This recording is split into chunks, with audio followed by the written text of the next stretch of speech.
Bonsoir à tous, ravi de vous retrouver en ce lundi 25 novembre. Toute l'actualité près de chez vous, reportages, interviews, portraits et votre météo à venir. Et pour débuter votre journal, la cérémonie ce matin de passation de commandement au centre de secours du corps des sapeurs-pompiers à la Condamine. Les tout derniers progrès en matière d'intelligence artificielle et leurs nouvelles applications dans notre quotidien qui vont désormais passer de plus en plus par la voix. C'est l'évolution du moment dans ce domaine si particulier. Mathieu Valloire, spécialiste en la matière, nous en dira un peu plus dans un instant. Comme bien des lundis, on ouvrira une grande page de sport avec le génial stratège Antoine Dupont, célébré comme il se doit hier au World Rugby Awards. Le Monaco Baking sous la pluie, mais avec des champions de vélo qui ont tenu leur rang, à l'image du vainqueur du dimanche, le tout récent champion du monde Tadej Pogačar, incontestablement le cycliste de l'année. La fin de saison en tennis et les adieux de Rafael Nadal. Fabrice Abgral, journaliste spécialisé à France Info, nous dressera le bilan de l'année et les perspectives 2025 avec un Yannick Sinner au sommet après sa victoire avec l'Italie hier en finale de la Coupe Davis.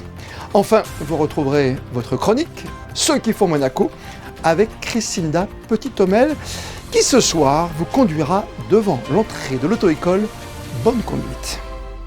À l'occasion, ce lundi, de la journée internationale pour l'élimination de la violence à l'égard des femmes, le ministre d'État a organisé une réunion de travail en présence des membres du gouvernement, des services administratifs du secteur associatif et de la société civile impliqués dans l'accueil et la prise en charge des femmes victimes de violences.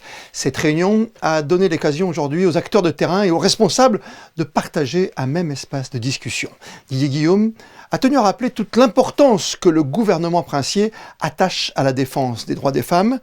Cette journée, je cite, me tient à cœur car les femmes qui sont les premières victimes de violences domestiques méritent que leurs paroles soient écoutées, entendues et considérées. Lorsqu'on regarde ce qui se passe dans le monde, le combat est planétaire. Il n'y a pas un pays au monde qui y échappe et la principauté n'est pas dans une bulle, a précisé le ministre d'État. En date du 1er novembre, la direction de la Sûreté publique a recensé 49 cas de violence contre 46 sur la même période l'an dernier. Des chiffres en légère hausse qui font état d'une augmentation des signalements dans une époque où la parole des femmes continue de se libérer. C'est ce qu'a indiqué pour sa part le conseiller de gouvernement Lionel Beffre. Du changement en ce qui concerne le commandement au sein de la caserne des sapeurs-pompiers de Monaco à la Condamine, une cérémonie officielle a eu lieu ce matin. Reportage de Fabien Bonilla et Marie FB. La caserne de la Condamine comprend 80 sapeurs-pompiers et désormais un nouveau chef de centre. Une prise d'armes a été effectuée ce lundi matin en présence du ministre de l'Intérieur.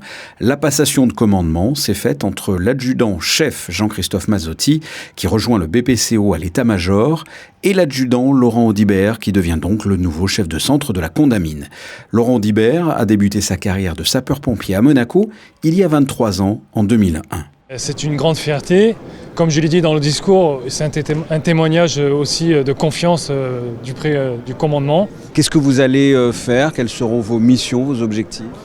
Déjà de perpétuer ce que le commandement et ce que le chef de centre a fait auparavant.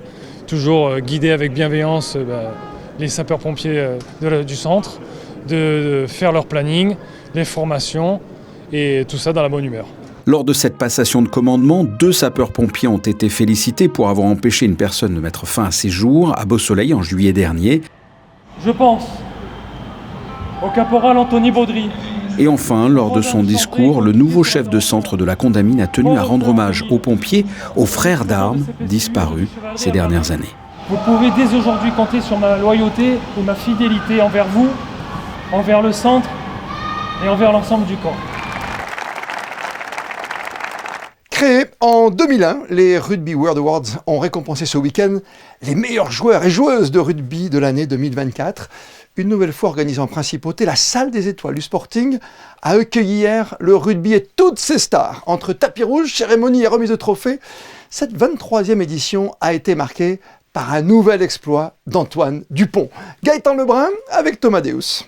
Pour la 2e fois, les Rugby World Awards ont choisi Monaco pour célébrer le rugby et ses valeurs. Une 23e édition qui a une nouvelle fois récompensé les meilleurs joueurs, joueuses et entraîneurs du monde. Cette année, 14 trophées ont été remis durant la cérémonie. Comme depuis 2021, les vainqueurs de 7 catégories sont élus grâce au vote du public et les 7 autres par les votes d'éminents membres et personnalités du monde du rugby. Et cette année, les Français ont brillé. Jérôme Daré, coach de l'équipe de France de rugby à 7, championne olympique au JO de Paris, s'est vu remettre le trophée de meilleur entraîneur aux côtés de Nolan Le Garec. Le jeune demi de mêlée du Racing a lui obtenu le trophée du plus bel essai de l'année. Ouais, beaucoup de fierté, aussi ça compense le travail de notre équipe cette année. Une belle action à la française, je dirais. Et, dans un beau stade devant notre public, donc c'était assez sympa. C'est sûr que c'est des bons moments, ça donne envie quand on voit tous les grands joueurs qu'il y a ici et les chemins qu'ils ont parcourus. C'est vrai que c'est motivant. Il me reste beaucoup de chemin, mais c'est vers quoi on tend. Je pense que tout joueur ou sportif professionnel essaye de développer son potentiel au maximum. Donc j'espère que je pourrai continuer aux progressions et si j'ai l'honneur de revenir sur des soirées comme ça sera toujours bon signe. It's an immense emotion and honor to receive this award tonight. Thank you, Wallaby. But it's not an award just for me.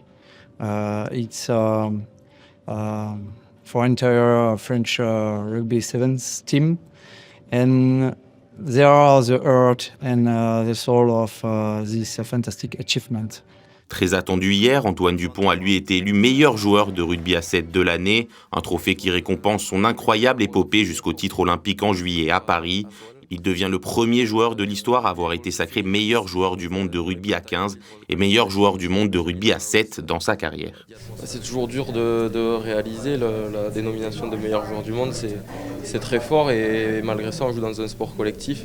Et je pense que la notion de solidarité de collectif elle est encore plus forte au rugby à 7 où on sait que si une erreur individuelle ou si on ne se donne pas pour le coéquipier d'à côté, on le pécage. Donc je remercie encore une fois mes partenaires et aussi le staff qui m'a permis de vivre tout ça. Pour le moment, l'année est quasiment finie de toute façon. Je n'aurais pas pu espérer mieux que tout ce que j'ai vécu et je suis conscient de la chance que j'ai eue. J'essaye de savourer au maximum, mais maintenant, comme on le dit souvent, le plus dur, c'est pas d'arriver en haut, c'est d'y rester. Et c'est ce qu'avec le club, on fait depuis plusieurs saisons maintenant, mais on sait les efforts que ça nécessite au quotidien. Donc j'espère pouvoir cultiver cette soif de victoire et continuer à gagner un maximum de choses, que ce soit avec mon club ou ma sélection.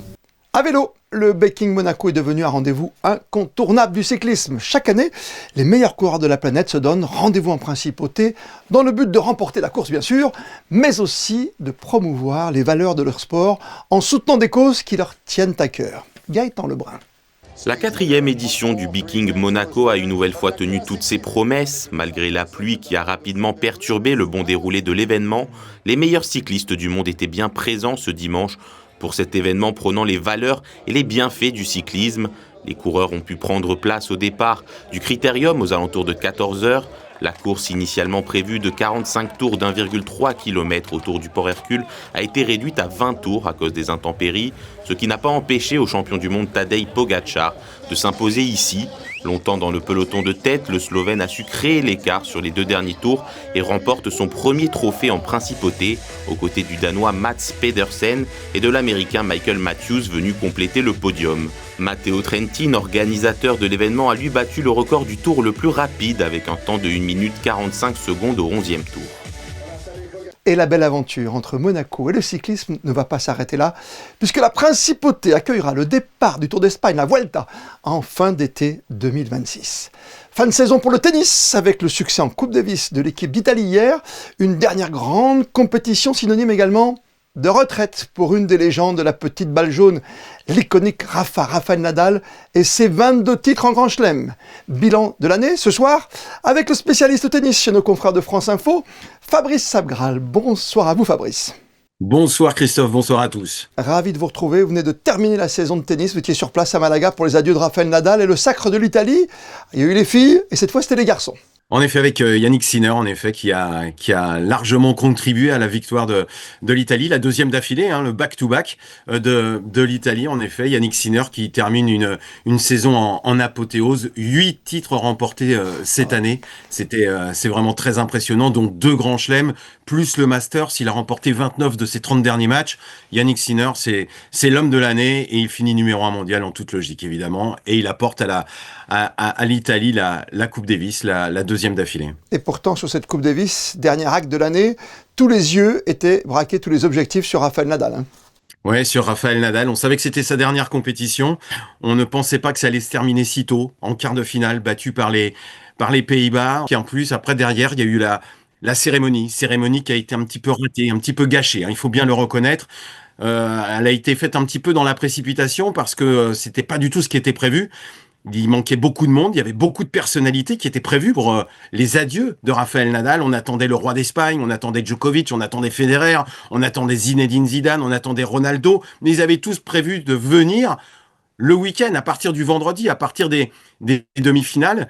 Et malheureusement, le parcours de l'Espagne s'est arrêté en quart de finale. Et derrière, ça s'est plutôt mal passé parce que cette cérémonie n'était pas à la hauteur de la légende, était indigne de l'icône qu'est Rafael Nadal. Surtout qu'en souvenir, on a toujours cette sortie incroyable avec Roger Federer où c'est Rafael Nadal qui est presque le plus ému de voir partir son vieux rival. Vous avez tout à fait raison. Il était plus ému il y a 2 ans à la Lever Cup à Londres quand Roger Federer a pris sa retraite que il y a quelques jours quand il a pris lui-même sa retraite. C'était un petit peu paradoxal, mais bon, quand on connaît le personnage, on sait que c'est un garçon extrêmement sensible et il fait très attention aux autres. On l'a senti ému, mais pas si triste que ça finalement, parce que je pense qu'il s'y était préparé. Le plus grand de tous les temps. Ça me rappelle aussi Roger Federer. C'est un livre magnifique qui vient de sortir avec François Thomazeau aux éditions Exergue. Ça, c'est bien pour Noël. Ce qui veut dire qu'il en reste un à faire de livre, celui sur Djokovic. Ah ça sera pareil, Novak Djokovic, et puis le sous-titre sera exactement le même, le plus grand de tous les temps, parce que on ne voulait pas choisir. On ne veut pas choisir, chacun a son opinion, c'est très subjectif, donc ce sont les plus grands joueurs de tous les temps. Celui qui achètera Nadal, ou qui achètera Federer, ou qui achètera plus tard Novak Djokovic, il sera content, parce que quand il verra le livre, il verra Roger Federer, Rafael Nadal ou Novak Djokovic, le plus grand de tous les temps. On va se retrouver, Fabrice Abgral, bien sûr, vous pour France Info et nous pour Monaco Info, au mois d'avril prochain pour retrouver certainement le futur plus grand numéro 1 de ces prochaines années. On est d'accord, Yannick Sinner, malgré ses soucis avec les règlements. Oui, d'ici là, il peut se passer encore beaucoup de choses. Il peut être suspendu, Yannick Sinner. Évidemment, on ne le souhaite pas, hein. Il ne cesse de clamer son innocence. C'est vrai qu'il faudra le suivre, Yannick Sinner, sur terre battue. C'est pas forcément sa surface préférée. Il va falloir suivre aussi Carlos Alcaraz, hein, qui a remporté Roland-Garros cette année. Et puis, il va falloir suivre aussi un certain Alexander Zverev, hein, qui est à la recherche de son premier titre du Grand Chelem.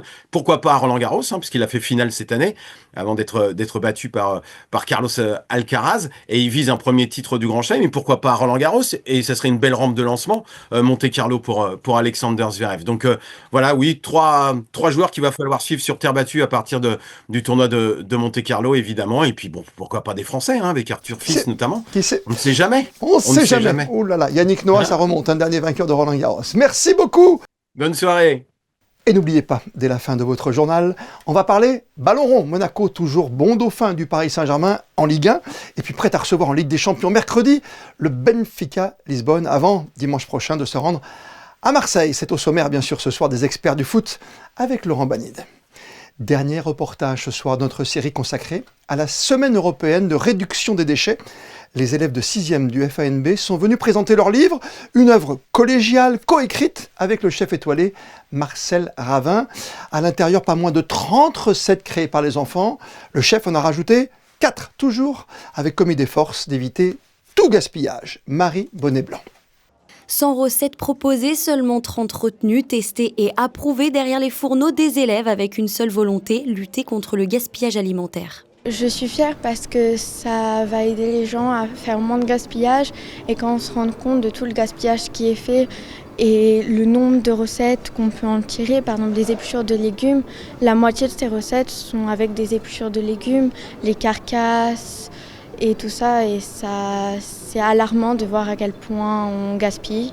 Un livre écrit avec Marcel Ravin, le célèbre chef étoilé, une fierté pour ses enfants qui ont proposé leurs propres recettes. Ma recette, c'est des boulettes de viande et pain rassis, c'est celle-là, page 34, c'est la dernière page.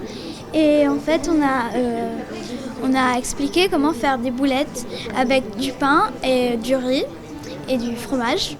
Aujourd'hui, leur public était principalement des parents, mais l'aventure ne s'arrête pas là. La prochaine étape, c'est le 10 décembre prochain. Les 5 sélectionnés ont des aliments qui sont imposés. et des aliments de leur choix. Et ils vont devoir cuisiner dans les cuisines du Monte Carlo Bay avec le chef Ravin et son équipe. Les ingrédients sont pesés au départ, puis repeser ce qui reste à la fin pour voir qui a réussi à utiliser le plus possible des ingrédients proposés. Ce livre est disponible en version numérique et l'aventure continue pour ces élèves engagés. Monaco accueille jusqu'à jeudi la première réunion en présentiel cette fois du groupe de spécialistes des hippocampes et des dragons de mer de l'Union internationale pour la conservation de la nature. Cet événement qui se déroule au Novotel et au Musée océanographique s'inscrit dans la continuité des actions menées par la Principauté en faveur de la conservation des hippocampes, initiée en partenariat avec le Sea Horse Project et sa présidente, le docteur Amanda Vincent. Cette réunion regroupe une quarantaine d'experts venus du monde entier pour faire avancer la recherche et échanger sur l'état des populations de ces espèces. On va parler maintenant d'intelligence artificielle, l'IA générative, qui n'en finit pas de se développer, notamment avec la voix qui prend de plus en plus de place visiblement dans notre quotidien. Alors avec nous ce soir, l'un des grands spécialistes en ce domaine, Mathieu Valloire de l'agence EY Faber-Novel. Il est avec nous en duplex. Bonsoir à vous.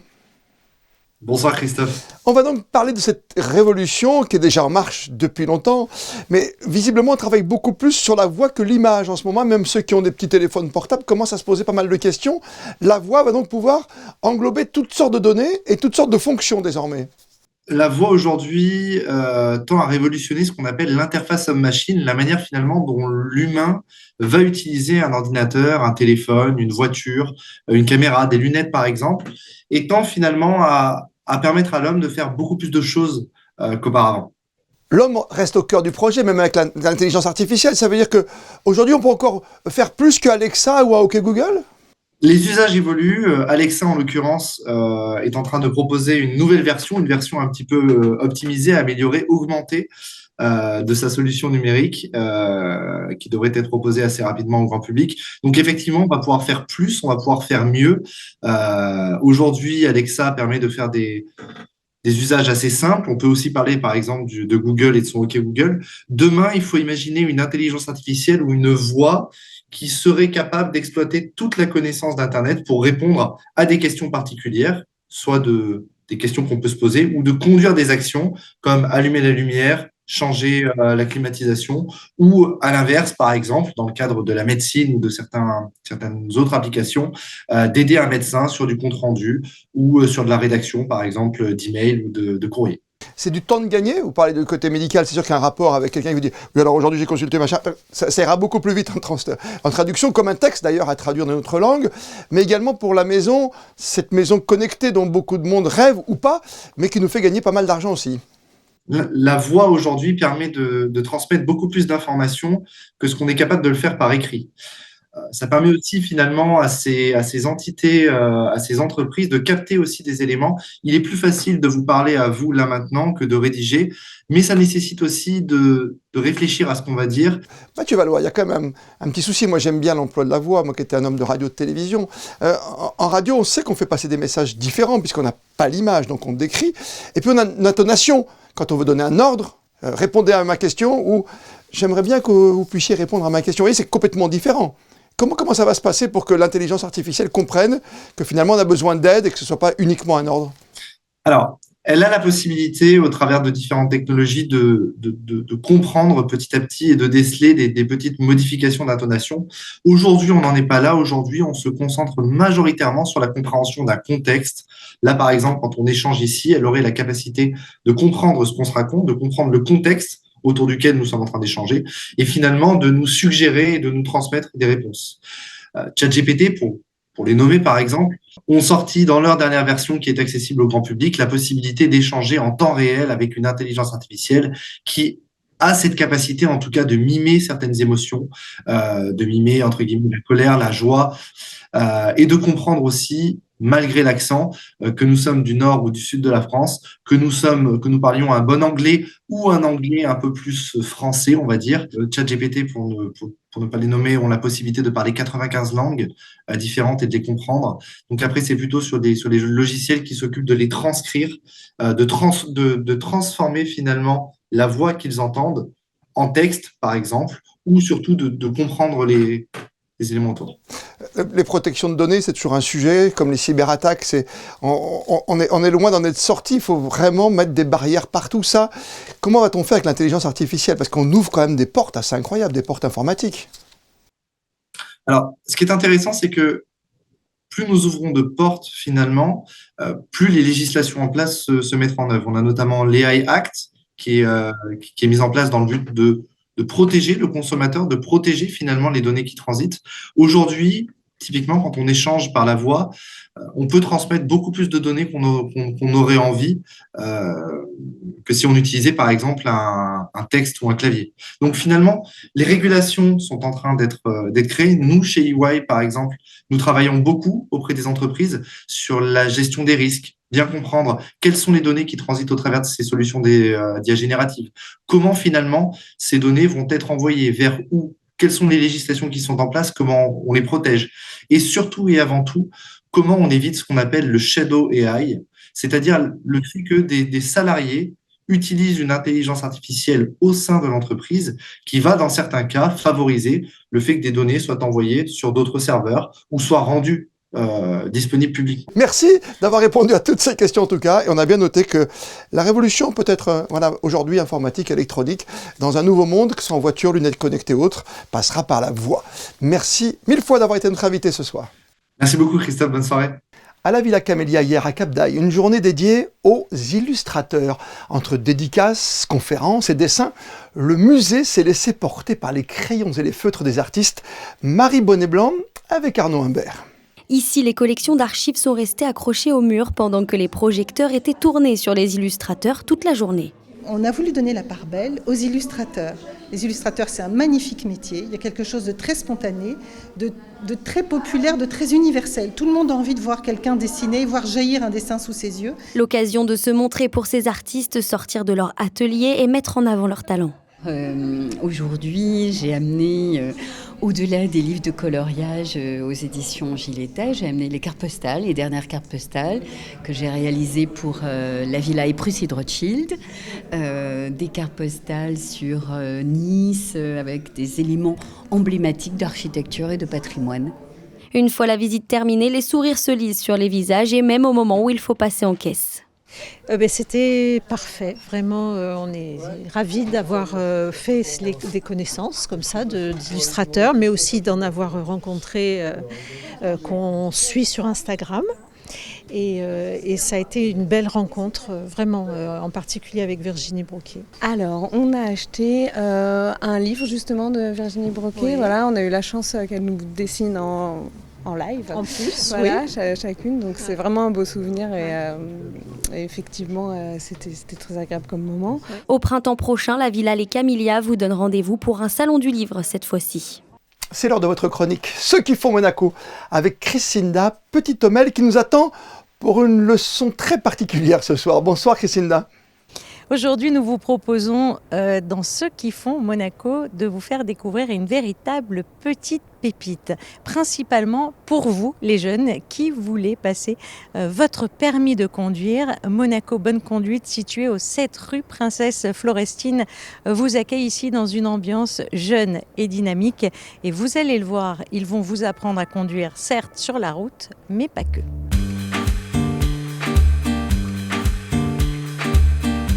On est un centre de formation toute catégorie.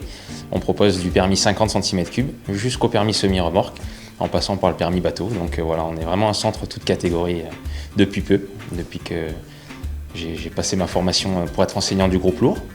On a une équipe de 6 moniteurs. Voilà, on est tous diplômés d'État, on a chacun nos petites caractéristiques pour pouvoir proposer toutes ces formations ici dans ce centre. Et puis alors un centre rajeuni. Oui, on a essayé de moderniser un petit peu cette activité qui devenait un petit peu vieillissante. Donc on a essayé de moderniser un petit peu les locaux pour que les jeunes aient envie de venir pour réviser le code. Parce que c'est en général ce qui pose un petit peu problème, et ensuite pour faire la pratique. Alors le code, on a 2 solutions. On le révise à la maison, on le révise à l'auto-école avec les moniteurs. Le mieux, c'est de faire un cocktail des deux pour pouvoir avoir le plus de chances de le valider dès le premier passage. On voit de plus en plus de voitures sans permis. Alors on a la Citroën Ami, si on peut la nommer, on a des petites Twizy également. De plus en plus également de chantiers en principauté, donc c'est que les parents sont un petit peu réticents avec les permis 2 roues. Donc voilà, on se rabat plus sur ce genre de permis. Les quadricycles légers, voilà, ils font fureur en ce moment, c'est vrai, ces dernières années. À partir de 16 ans, on peut passer le permis pour la Twizy 80. C'est vrai qu'on va passer donc le vrai examen théorique, le 40 questions. Et le point positif, c'est que lors de sa venue, quand il aura 18 ans, il pourra bénéficier de cet examen théorique qu'il aura déjà passé. Donc il n'aura plus que la pratique de la voiture à faire. Qui a dit que passer son permis de conduire était pénible et désagréable? Ici, Monaco Bonne Conduite vous accueille tous les jours avec le sourire. Et vous allez le voir, ce n'est pas si compliqué d'avoir son permis en poche. Et la météo pour ces prochaines heures, c'est avec vous, Christine Petit-Homel. Bonsoir Christophe, bonsoir à tous. Eh bien, demain, le temps sera plutôt triste. Des orages le matin, de légères averses l'après-midi, des températures comprises entre 13 et 16 degrés. Et puis sinon, demain, nous dirons bonne fête à toutes les delphines. Comme le veut la tradition, on termine votre journal en images avec à la caserne des sapeurs-pompiers de la Condamine la cérémonie ce matin de passation de commandement. Les photos sont signées Manuel Vitali. On se retrouve demain 19h pour un tout nouveau journal. D'ici là, belle et bonne soirée à toutes et à tous et plus que jamais, vous êtes bien sur Monaco Info.